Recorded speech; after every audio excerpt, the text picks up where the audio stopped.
Olá pessoal, sejam bem-vindos ao canal da Ginocas Eletrónica mais uma vez. Hoje tenho aqui um vídeo onde eu vou explicar o princípio de funcionamento de dois chips que já tenho aqui comigo, são estes dois, em que um é um encoder e o outro é o decoder. O encoder é um codificador e o decoder é um descodificador. Portanto, eu vou explicar como é que eles funcionam, como é que é o princípio deles. Eu consigo com um só codificador descodificar para diversos descodificadores. Vou explicar, entretanto, como é que isso funciona, porque isto permite ter vários modelos a trabalhar em simultâneo e cada um vai para onde tem que ir, porque eles têm endereçamento. E eu vou explicar como é que se define esse endereçamento para cada um deles, etc. Ok? Pronto. Então, vamos lá perceber como é que isto funciona sem mais demoras.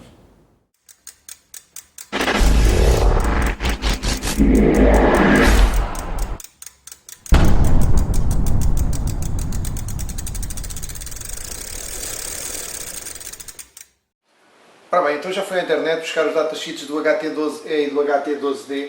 Vamos começar então por analisar o HT12E, que é o encoder. Ora bem, então, pronto. Este datasheet serve para dois encoders, o HT12A e o HT12E. Neste caso nós vamos nos centrar no HT12E. O HT12A trabalha apenas até 5 volts. O HT12E vai de 2.4 a 12. Pronto, este chip tem uma corrente de trabalho em stand-by muito baixa, portanto pode estar a trabalhar com uma bateria, desde que esteja em stand-by, isto consome muito pouquinho, 0.1 microamperes quando alimentado a 5 volts, portanto vejam, isto não é nada de especial.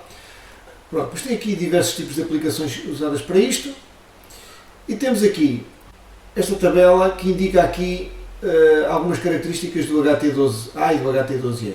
No caso do HT12E, nós temos 8 bits de endereçamento. O que é que isto faz? 8 bits de endereçamento dá 256 combinações. Vocês se fizerem 2 elevado a 8, dá 256 combinações.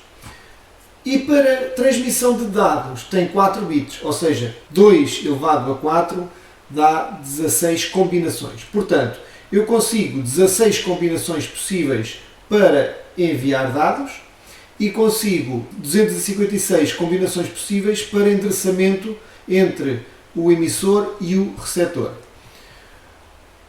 Ok? Pronto. Seguindo, temos aqui o esquema interno dele, não vamos estar aqui a analisar.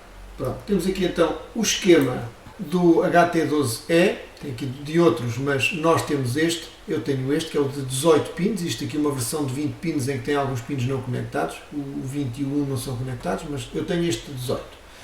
Portanto, como é que isto funciona? Aqui o A0 até ao A7 são os bits de endereçamento, os 8 bits de endereçamento, que no encoder e no decoder têm que estar iguais. Internamente eles recebem, já têm o estado alto, portanto eu se quero meter o estado baixo eu tenho que os ligar a 0. Se eu quiser que eles mantenham o estado alto, não preciso de ligar nada, que eles já estão a 1. Ok? Pronto, portanto aqui se eu quiser uma combinação tudo a 1, eu nem ligo isto. Já está tudo ligado a 1. Pronto, depois temos a alimentação temos, e a massa. Depois temos aqui no pin 17 o D-out, que é o pino de transmissão, que é o pino por onde vai enviar, o fio por onde vai enviar toda a informação. 2 pinos de oscilação, porque isto para enviar a informação vai ter uma frequência de oscilação e dentro dessa frequência vai codificado a informação dos 4 bits que podemos enviar. Portanto, aqui temos estes dois pinos de frequência de oscilação que eu já vou falar disto ao pormenor, porque isto tem que levar aqui uma resistência que tem que ser determinada. Depois tem aqui o pino 14, que é o Transmission Enable, que se eu tiver este pino desligado, ou seja, não ligado a nada, isto não envia nada. A partir do momento em que eu ligar este pino, e atenção, como ele é aqui negado, é ligado à massa, cada vez que eu ligar este pino ele envia-me os dados todos. Mas eu não tenho a necessidade ou a obrigação de preparar a informação para depois enviar. Eu posso ligar este pino diretamente sempre à massa e cada vez que isto sofre alterações, o encoder envia e o decoder recebe.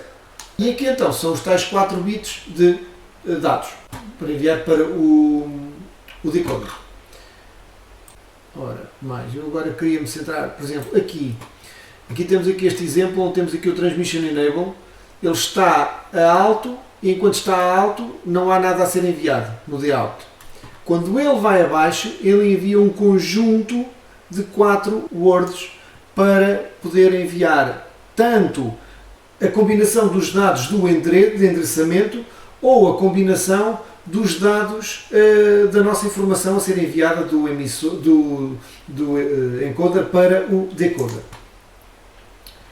Pronto, temos aqui depois isto um bocadinho mais detalhado, se quiserem podem depois analisar. Mas temos aqui agora um esquema de ligação, onde temos a tal resistência entre o oscilador 1 e o oscilador 2. Temos aqui uma combinação com switches para as entradas A0 a A7, onde podemos ver que estão todas ligadas aqui a VSS, que é a massa. Ora, reparem uma coisa, então este A0 está aberto e ele está lá dentro, recebe um 1, tal e qual como eu falei há pouco, internamente ele está com estado alto. Ou seja, o A1 está fechado, então o A1 recebe 0. A2 está aberto, recebe 1. A3, A4 e A5 estão ambos fechados, recebem ambos 0. Portanto, estão a ver? E depois o A6 e o A7 estão abertos e recebem 1. Depois tenho aqui a combinação, onde tenho o Transmission Enable também ligado à massa, e depois aqui os switches que estão todos com 1, porque o interruptor está aberto e aquele ali está um interruptor fechado, está com 0. O que nos indica o seguinte: quando nós não temos nada ligado nas entradas de dados, do outro lado, do lado do decoder, vamos ter tudo no estado alto, ou seja, tudo ligado. Se eu ligar LEDs, que é o que vamos fazer daqui a pouco, vou ter tudo ligado. Atenção que depois nós conseguimos inverter esta situação, e depois eu explico tudo como é que nós podemos inverter isto, porque normalmente o que nós queremos é, quando ligamos isto, que não faça nada. E quando eu carregar nos botões, então aí sim, ligar. Neste caso vai estar ao contrário, quando eu carregar no botão ele vai desligar. Mas conseguimos fazer isto ao contrário, eu já vou explicar como. Pronto, ora, aqui é muito importante. Aqui então é a resistência de oscilação. Como é que isto funciona? Aquela resistência, para eu colocar uma frequência qualquer de trabalho, temos aqui valores que podem variar desde 1, está em kHz, portanto 1 kHz até aos 6 e tal, perto de 7, para 7 já não tem aqui valores resistivos, é porque já não deve trabalhar muito bem. Portanto, para trabalhar, pode trabalhar entre estas frequências, e depois temos aqui as resistências. E isto varia com a tensão de trabalho. Por exemplo, se eu alimentar o circuito a 12 volts, aqui estão a ver, por exemplo, se eu alimentar a 12 volts, e se eu quiser, por exemplo, uma frequência, ora eu vou ver aqui, ora 12 volts, aqui está mais ou menos a meio, ora há de ser aqui 3, que é 3,5, ali é 4, portanto aqui é 3.25 kHz, portanto para 12 volts eu tenho aproximadamente 3.25 kHz se eu colocar uma resistência de 1 mega. Ok? Pronto, portanto é o que eu vou fazer a seguir. Quando eu for montar o circuito eu vou colocar 12 volts e vou colocar uma resistência de 1 mega. O que é que vai acontecer aqui? Aqui diz que a tensão recomendada para o decoder é de 50 vezes a frequência do emissor, do encoder. Ou seja, se vier aqui à calculadora e colocar 3.25 vezes 50, temos então 162,5 kHz. Esta é a frequência ótima para o decoder. Vou deixar isto aqui e já lá vamos. Portanto, em relação ao encoder, é isto que nós temos. depois temos aqui alguns esquemas de ligação, pronto. Depois eu já faço um esquema de ligação para vocês verem. Vamos então analisar o decoder. Ok, pronto. Ora, o decoder também trabalha de 2.4 a 12. As características são em tudo idênticas ao encoder. Aqui o HT12D, que é o que vamos utilizar, tem os tais 8 bits de endereçamento e 4 bits de dados. Pronto, tem o esquema interno. Ora, temos então aqui o HT12D, onde temos o aspecto, digamos, as ligações são muito idênticas ao HT12E, muda ligeiramente aqui deste lado, mas é tudo muito idêntico. Deste lado é tudo igual. O pino 1 vai ao A0 até ao 8, que é o A7, onde o endereço que está aqui tem que ser o mesmo que está no encoder, ok? Sempre. Se isto não acontecer, vocês não vão conseguir ter comunicação de um lado para o outro. Depois temos alimentação, temos massa, depois temos VT. VT é Valid Transmission, ou seja, é um pino que podemos ligar um LED, onde cada vez que ele estiver a receber, o LED vai ligar. Se ele não estiver a receber nada, o LED apaga. E depois temos aqui os tais 2 pinos de oscilação, que já vamos analisar quanto é que vai ser a frequência. A frequência, sabemos, já está vista aqui, 162,5 kHz. Mas já vamos ver qual é que é o valor da resistência para essa frequência. Pronto, e depois temos o DIN, que é o Digital In. O que é isto? É o pino que vai receber os dados do outro, que é o HT12E, que tem o Digital Out. Está aqui, o D-Out. O fio que sai daqui vai ligar aqui no DIN. E depois temos aqui os dados que vão ser recebidos. Se eu ligar aqui LEDs, os LEDs vão acender e vão apagar consoante a informação enviada do outro lado. Pronto. Isto permite-me, com um só encoder, conseguir enviar para diversos decoders se eu conseguir alterar o endereço no encoder e tiver vários decoders. Um encoder pode enviar para um, se eu tiver um endereço X aqui, envia para outro se o endereço aqui for Y, ok? Portanto, eu aqui tenho até 256 combinações para poder enviar. Pronto, temos então aqui uma tabela que indica então agora a frequência e a resistência respectiva para essa frequência. Ora, então deu 162,5 kHz. Reparem que aqui isto são 100 kHz, portanto 162,5, tenho aqui 150, tenho ali 200, portanto há de ser ligeiramente aqui acima. Vamos analisar para os meus 12 volts, que eu também vou alimentar com 12 volts o receptor, e vamos ver, ora, tenho aqui que é 150, aqui aproximadamente esta linha aqui. Pronto, isto tem uma margem, tem uma boa margem de coisas. Isto diz aqui que é aproximadamente, está ali o símbolo, aproximadamente. Portanto, para 162,5 eu vou admitir que seja uma resistência de 75 kΩ.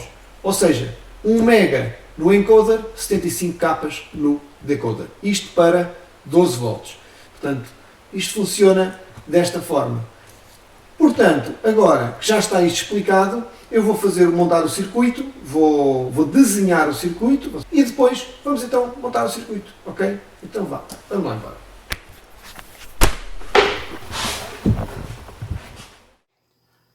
Ora, muito bem, então vamos lá montar o circuito.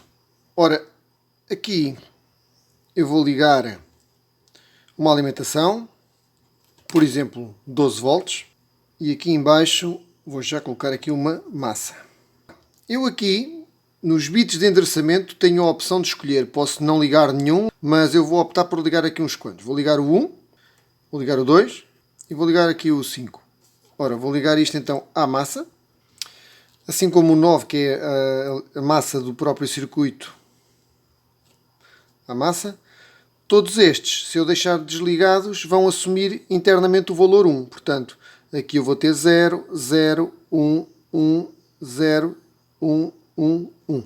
Esta vai ser a minha combinação. 0, 0, 1, 1, 0, 1, 1, 1. Pronto. Ora, deste lado tem que alimentar o VDD aos 12 volts.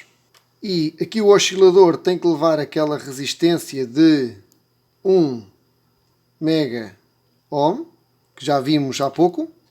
O Transmission Enable vai ligar diretamente à massa, porque eu quero isto constantemente a transmitir. Depois temos os endereços 8, 9, 10 e 11, que são os bits de dados que vão ser enviados daqui para aqui. Então aqui, como isto por defeito, se fizermos a ligação que está no datasheet, vai estar constantemente a transmitir e a manter aqui estas saídas ativadas, e cada vez que nós carregamos no botão desliga, eu não é isso que pretendo. Eu pretendo que ele esteja sempre desligado, aqui deste lado, e quando eu carregar num botão, ligue. Então, vou colocar aqui umas resistências à massa para fazer o circuito pull down. Ok, todas estas resistências podem ser de 10 capas. Todas elas podem ser de 10 capas. Qualquer valor acima de 1 capa está bom. Igual ou superior a 1 capa, está bom. Portanto, agora aqui então vou ligar os switches, aos quais os switches vão ligar, ao contrário do que estava no datasheet, a alimentação. Pronto, assim permanentemente eu vou ter massa a chegar aqui, aqui, aqui e aqui, e quando eu carregar num botão, a alimentação chega aqui, não faz curto-circuito porque tem uma resistência para a massa. Isto é o circuito pull-down. Portanto, agora, deste lado, o VSS é massa. A combinação aqui do A1, do A0 até ao A7 tem que ser exatamente a mesma que está aqui. Portanto, vou manter o A0, o A1 e o A4 à massa. Todos os outros estão desligados, ou seja, recebem 1. Internamente têm 1. Portanto, o VDD tem que ser ligado à alimentação. O Valid Transmission, para já não penso em ligar, é só um LED que vai ligar e desligar cada vez que houver transmissão. Não tem assim grande interesse, é só para verificar, portanto eu não vou ligar. Aqui temos a outra resistência do receptor que, segundo estava no datasheet, segundo analisámos para a frequência dos 3.25 kHz, aqui vai ser 75 kΩ. Agora, aqui estas 4 saídas de dados, que são as 4 saídas respeitantes a estas 4 entradas. Estas 4 saídas vou ligar a 4 LEDs. E os LEDs ligam à massa. As resistências para estes 4 LEDs, dependendo do tipo de alimentação, temos que fazer o cálculo, não é? Se eu assumir, por exemplo, que aqui passam 10 mA, e se, por exemplo, a minha saída for a 12 volts, eu estou a colocar isto aqui porque vocês podem querer fazer com tensões diferentes e assim ficam aqui com a forma como fazer isto. Portanto, R igual a U sobre I, ou seja, R igual a 12 menos, temos que terem atenção aqui a queda de tensão do LED. Eu vou assumir que os LEDs que eu vou colocar aqui têm uma queda de tensão de cerca de 2 volts. Portanto, 12 menos 2 sobre 0,01, que são os 10 mA. Portanto, 12 menos 2 dá 10, a dividir por 0,01 dá 1 kΩ. Portanto, este é o valor a colocar aqui nestas 4 resistências. Pronto, tenho o encoder e o decoder ligados. Agora, o que é que falta? Falta realmente o pino de transmissão de um lado para o outro, que é aqui no D-out para aqui o D-in. Pronto. Aqui está, este é o fio que faz a transmissão de um lado para o outro dos bits todos daqui, juntamente com o endereçamento. Se eu quisesse ligar outros e tivesse aqui botões de diversos endereçamentos, daqui faria um shunt para outros. Pronto, e vamos então passar à montagem do circuito. Ora bem pessoal, então já fiz aqui a montagem, não mostrei a montagem porque é uma coisa que demora algum tempo e eu quis fazer isto relativamente bem feito. Portanto, já fiz aqui também as ligações à fonte, alimentei a fonte com cerca de 12 volts, tenho então aqui a parte do transmissor e tenho aqui a parte do receptor, do encoder e do decoder. Portanto, vamos lá então perceber como é que isto funciona. Ora, então, eu até liguei aqui com um botão azul para um LED azul, um botão vermelho para um LED vermelho, um botão amarelo para um LED amarelo e um botão verde para um LED verde. Portanto, este é o fio que transmite, tenho só aqui este aqui que é para alimentar esta placazinha também, porque senão não iria trabalhar. Portanto, a alimentação vem dali, alimenta esta alimenta esta e este é o fio que transmite os dados de um lado para o outro, daqui para ali. Portanto, como podem ver, sempre que eu carrego no azul, acendo o azul, se eu carregar no vermelho, acendo o vermelho, se eu carregar no amarelo, acendo o amarelo, se carregar no verde, acende o verde. Outra coisa que podem também observar é que isto não tem que ser necessariamente apenas um. Eu posso chegar aqui e carregar em dois. O verde, o azul e o vermelho, por exemplo. E acende o azul e o vermelho. Por exemplo, o vermelho e o verde. Acende o vermelho e acende o verde. Okay? Posso carregar nos 4 ao mesmo tempo. Portanto, estão a ver, isto é uma coisa de bastante utilidade. Então vou tirar a porta.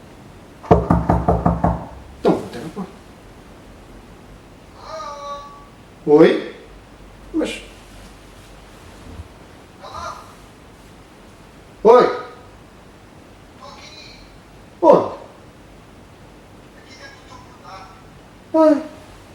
Olha. Oh, Finalmente. vem mandar habitantes. Então, vamos lá. Tu estás aí a trabalhar com um encoder e um decoder e tal, e enviar informação por um fio. Bem bom. Não é que é piada disso. Não é piada nenhuma. O bom é tu trabalhares com estes dois modos, onde tens aqui um emissor, tens aqui um receptor que trabalha a 433 MHz, isto trabalha a 12 volts, ligas o emissor, ligas o receptor e consegues enviar até 300 metros. Epá. Tens uma antena conveniente no emissor e no receptor, consegues ter uma distância relativamente boa. Agora, está a trabalhar aí por um fiozinho, então isto por um fio, mas vai trabalhar por 3 ou 4. Mas eu não tenho disso aqui, pá. Não tens disto? Não. Mas arranja-se, arranja já isto. Já isto, não há problema. Mas mandas-me isso como? Então vá, tens aqui, desenrasca. Hã? Foge. Epá.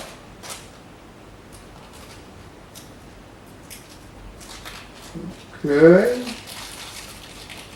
Então parece que tenho aqui o emissor. Parece que tenho aqui o receptor. Ok. Mais uma coisa para estudar.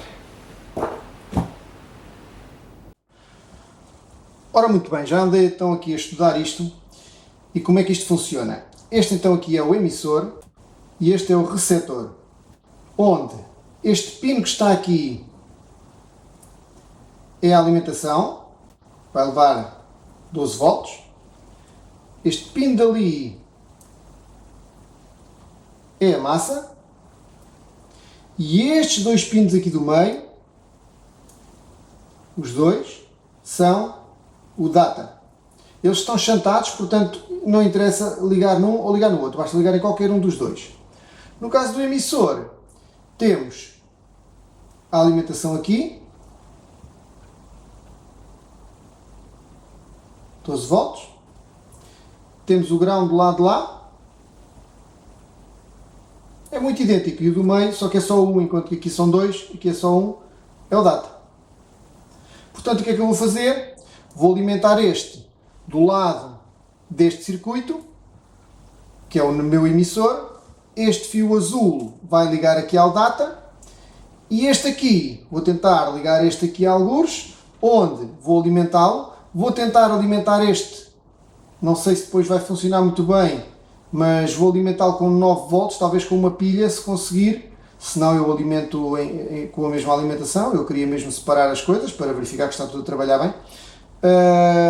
Portanto, este aqui e este aqui, ok? E este fio, onde chega, vai ligar aqui ao data, aos pinos do meio, ok? Pronto, basicamente é assim que isto vai funcionar. Outra coisa também muito importante é a antena. Portanto, a antena do emissor é um fio com 17 cm de comprimento, que vamos estanhar ali naquele buraquinho que ele tem lá. Estanhamos ali e sai o emissor. E aqui a antena do receptor, também uma antena com 17 cm de comprimento, onde vamos estanhar aqui neste cantinho, tem ali um pino para estanhar, vamos estanhar ali a antena. Esta antena, se ficar assim direita, é o melhor, mas podemos enrolá-la, se não tivermos muito espaço, vamos reduzir ligeiramente a transmissão, a distância de transmissão, mas podemos enrolá-la e fazer uma antena deste género, ok? Portanto, podemos fazer algo deste género e ela também funciona, mas não tão bem, ok? Pronto. Portanto, agora vou estanhar a antena e vou fazer estas ligações todas e vamos ver se isto trabalha bem. Ora, muito bem, já efetuei então aqui as ligações. Este está ligado por uma pilha, enquanto que este está alimentado pela minha fonte. Ambos têm uma antena. Ok? Ambos têm uma antena. Portanto, vamos lá então ver. Ora, azul, o azul funciona, vermelho, amarelo e verde. Ok? Posso carregar em dois ao mesmo tempo, funciona tal e qual, da mesma forma. E assim sim, realmente esta solução muito melhor, porque assim permite-me ter via wireless uma comunicação. Isto pode muito bem ser útil para comandos remotos, para carrinhos telecomandados, qualquer coisa desse género. Pode ser também utilizado para comandos de portões, onde temos aqui até 256 combinações, como já tínhamos visto antes, e depois os 4 bits para poder subir e descer o portão, ou abrir e fechar um portão. Portanto, estão a ver, estes dois chips, o HT12E e o HT12D, são de extrema utilidade, servem para fazer muitas brincadeiras engraçadas, e não só brincadeiras. Portanto, aconselho vivamente a quem tiver interesse a experimentar estes dois chipzinhos, porque eles funcionam muito bem. Pronto pessoal, por hoje é tudo. Este projeto não vai ficar por aqui. Eu pretendo construir um barco telecomandado para poder utilizar. Portanto, fiquem atentos ao canal, porque entretanto eu vou postar mais um vídeo com o barco telecomandado a trabalhar, ok? Então vá, se gostaram do vídeo, façam like e se não subscreveram o canal, subscrevam o canal, ok? Então vá, um grande abraço e até à próxima.